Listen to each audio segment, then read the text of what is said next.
السلام عليكم، ازيكم اغلى متابعين؟ عاملين النهارده؟ يا رب تكونوا بألف خير وصحة وسعادة. عايزين حاجة حلوة ترطب على قلبنا في الحر الفظيع دوت. حاجة سهلة ونقدر نعملها واحنا كده يعني واقفين في المطبخ عادي بكل سهولة.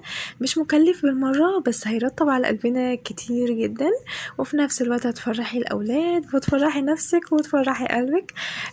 هنبدأ دلوقتي نعمل الاختراع الحلو جدا دوت. بس نصلي على الرسول الكريم، اللهم صل وسلم وبارك على سيدنا ومولانا محمد وعلى آله وصحبه أجمعين. جبنا حلة حطينا فيها 3 معالق من السمنة، عليهم 3 معالق من الدقيق.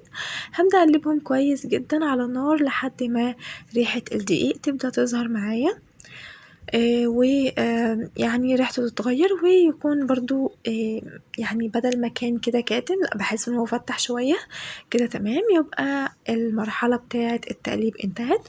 هبدأ احط عليه لتر من الحليب وهقلبه كويس برضو على النار، وايدي تبقى فيه باستمرار.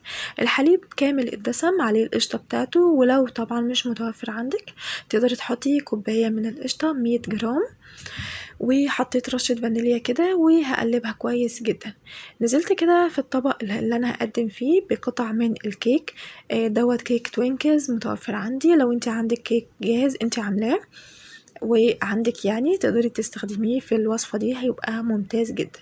هنقلب الكريمة كده اخر تقليبة علشان اتأكد ان مفيش اي تكتلات ولا اي حاجة، وبتأكد ان الخليط ناعم جدا جدا معايا. هنزل دلوقتي على قطع الكيك وهغطيها كويس جدا. والخطوة المهمة ان انا احط الكريمة بتاعتي على الكيك وهو سخن جدا كده،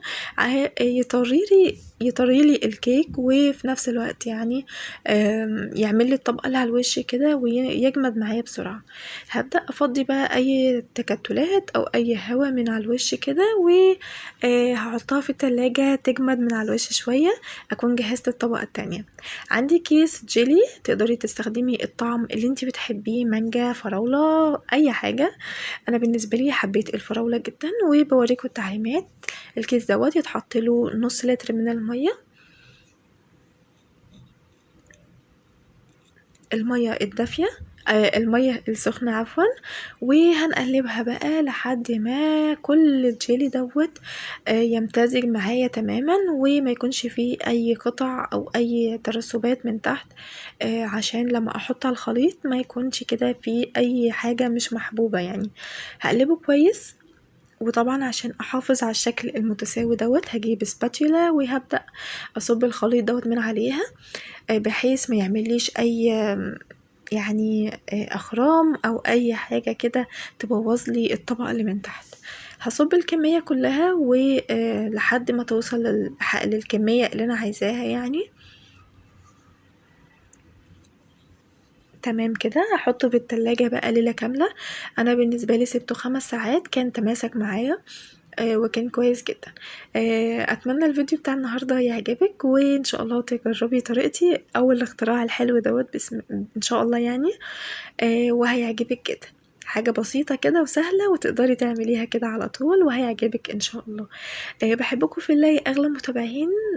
اتمنى فيديو النهارده يعجبكم. انا اسفة بقالي كتير غايبة عنكم، حقكم عليا.